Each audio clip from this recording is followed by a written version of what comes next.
चलिए, हमारे ग्रामीण चिकित्सक जो है और साथ में जितने भी संविदा कर्मी हैं, उन सब के लिए जो बातें निकल कर के सामने आ रही है, उस पे आज तो चर्चा करेंगे। कुछ संविदा कर्मियों को नियमित करने की बात की जा रही है, उस पे भी हम लोग जानकारी निकाले हैं। और कौन-कौन से विभाग हैं, थोड़ा बना रहिएगा और अपने-अपने विभाग के बारे में देखिए कि आखिर आपका विभाग शामिल है या नहीं है। आपका स्थायीकरण होने की प्रक्रिया क्या बढ़ने वाली है? इन सारे विषय वस्तु पे आज का जो है पूरी विवरण जो है लेकर के आए हैं। तो साथियों, सबसे पहले शुरुआत करते हैं। और जैसा कि आप सभी लोग को पता है कि कल सुबह यानी मंगलवार की सुबह 10:30 पे कैबिनेट की बैठक शुरू हो जाएगी। माननीय मुख्यमंत्री ने कैबिनेट की बैठक बुला ली है। अब इस कैबिनेट की बैठक में हमारे जो आउटसोर्स कर्मी हैं, दैनिक वेतनभोगी कर्मी हैं, जितने भी संविदा कर्मी हैं, सभी की निगाहें टकटकी लगा के इस कैबिनेट को देख रही है। क्यों देख रही है, बात को समझिए। बहुत सारे ऐसे विभाग हैं जिनके लिए ऑलरेडी घोषणा हो चुका है कि भैया आपका मानदेय बढ़ा दिया जाएगा, वेतन वृद्धि की जाएगी, दुगनी हो जाएगी, दुगनी हो चुका है। जैसे एग्जाम्पल के तौर पे हम लेते हैं कि आशा वर्कर की अगर बात करें तो 3 गुना हो चुका है, घोषणा हो चुकी है। लेकिन क्या घोषणा होने से कोई लाभ मिलेगा? आप भी जानते हैं कभी नहीं मिलेगा। जब तक कैबिनेट के द्वारा उसको पारित नहीं किया जाता है, पास नहीं किया जाता है, तब तक कोई लाभ नहीं मिलेगा। ममता की बात करें, वो बात है। उसके साथ साथ आप देखेंगे ग्राम कचहरी सचिव की बात करें, न्याय मित्र की बात करें, लेखापाल की बात करें, आईटी सहायक की बात करें, तो इन सभी का भी जो है मानदेय दुगना घोषणा हो चुका है। लेकिन सिर्फ घोषणा से तो पेट भरेगा नहीं। तो भैया सबकी नजर जो है टिकी हुई है कि कल सुबह जो 10:30 के कैबिनेट होने जा रहा है, उसमें हमारे लिए क्या निकल के आता है। तो ये देखना तो दिलचस्प होगा। लेकिन इसके साथ साथ एक बहुत जबरदस्त जानकारी निकल करके सामने आ रही है, और कि नियमितीकरण को लेकर के जो परमानेंट की मांग थी, अस्थाई करने की जो मांग थी, आउटसोर्स कर्मी हो, दैनिक वेतनभोगी कर्मी हो, किसी भी विभाग के संविदा कर्मी हैं, सभी लोग जो है लगातार सेवा समायोजन की बात करते हैं, मांग उठाते हैं। कोर्ट के द्वारा भी ये क्लियर कर दिया गया था कि बिल्कुल अब दुर्नीति नहीं चलेगा, अब सौतेला व्यवहार नहीं चलेगा। अब जो है हर हालत में आपको नियमितीकरण करना ही होगा। इनका भी समान अधिकार है, ये भी उतना ही मेहनत करते हैं। तो जब अब नियमितीकरण की बात हो रही है तो सरकार भी जो है एक्शन मोड में दिख रही है। लेकिन एक एक्शन मोड में सवाल ये उठता है कि नियमितीकरण की मांग तो आप कर रहे हैं, तो क्या सभी लोग परमानेंट हो जाएंगे?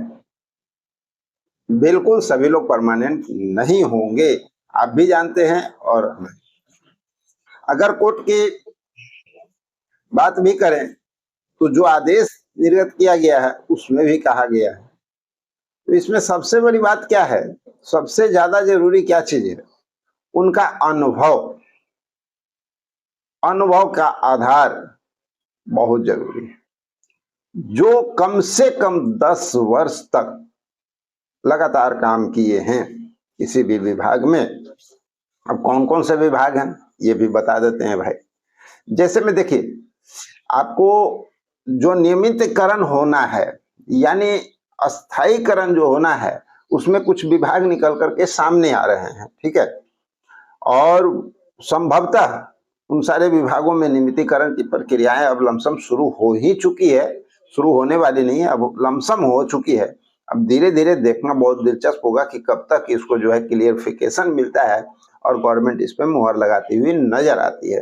तो साथियों, उसमें जो कुछ विभाग हैं, नगर विकास है, स्वास्थ्य विभाग भी हैं, शिक्षा विभाग भी हैं, ग्रामीण विकास और साथ में सिंचाई विभाग, पंचायती राज, महिला एवं बाल विकास विभाग, ये जो सारे विभाग है ना, इसमें अस्थायीकरण की बात चल रही है, नियमितीकरण की बात चल रही है, कहा जाए कि परमानेंट करने की बात आपकी चल रही है। तो अनुबंध वाला कहानी जो है वो लमसम समाप्त होता हुआ नजर आएगा, लेकिन एक मुस्त विभाग को ही परमानेंट नहीं करने जा रही है सरकार। जितने भी संविदा पे काम कर रहे हैं, जिनका 10 वर्ष का योगदान होगा, जो लगातार और अच्छे से काम किए होंगे, ये मूल्यांकन किया जाएगा, उन सब लोगों को अस्थायी किया जाएगा और इस पे प्रक्रियाएं शुरू हो चुकी है। देखिए, वेतन वृद्धि की बात हो चुकी, वेतन वृद्धि बहुत सारे साथियों का हुआ है और कुछ साथियों का जो भी नहीं हुआ है, मांग हो रहा है, उसकी भी संभावनाएं बन रही है कि बहुत जल्द जो है आप लोग के लिए घोषणा हो जाएगा।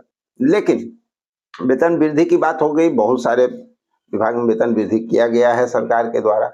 अब बात उठता है कि अस्थायीकरण की बात, सेवा समायोजन की जो बातें हैं, लगातार जो मांग उठ रही है उसको क्लियर करना।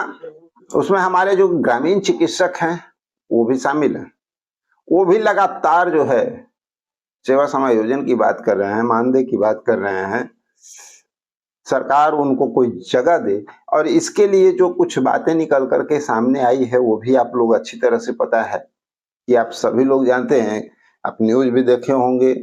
इसी चैनल पे जानकारी दी गई थी जब परमाश दात्री खुद लाइव आकर के सारी जानकारी दिए थे कि माननीय मुख्यमंत्री इस सप्ताह के पहले हफ्ते यानी अगस्त के पहले हफ्ते में यानी 7 तारीख तक आप लोगों की घोषणा हो जाएगी। लेकिन घोषणा अगर नहीं होती है तो भाई कैबिनेट की बैठक इसी बीच में हो रही है, तो इस कैबिनेट में ही डायरेक्ट जो है आपका काम बनता हुआ देख सकता है। क्योंकि एक बात जान लीजिए, जो मुख्यमंत्री के नजर में है, जो इंडिकेट कर चुका है, जो भी विभाग हो, मुख्यमंत्री का ध्यान अपनी ओर आकर्षित कर लिया, एक भी ऐसा विभाग नहीं बच रहा है जिसका घोषणा नहीं हुआ हो, जिसका काम नहीं होने वाला है। जहां मुख्यमंत्री का नजर पड़ा वहां पे काम हो रहा है, इस बार होता जा रहा है। तो अगर ये बात सही है तो तय मान लीजिए कि संभवतः संभावना ज्यादा बन रही है इसी कैबिनेट की बैठक में आप लोगों के लिए बहुत कुछ मिल जाए। तो देखना ये दिलचस्प होगा कि इस कैबिनेट में आपको क्या मिलने जा रहा है। साथ ही जब हम लोग बात करते हैं सेवा समायोजन नियमितीकरण की बात जो हो रही है, जो हमारे जितने भी संविदा कर्मी हैं, आउटसोर्स कर्मी हैं, जिनका जो लगातार नियमितीकरण की मांग उठ रही है, तो उनके लिए भी सरकार जो है काफी चिंतित है। इस पे काम हो रहा है और कुछ दिन पहले से इसके लिए जो है सचिव महोदय को जो है निर्देश दिया गया था मूल्यांकन करने के लिए कर्मचारियों का।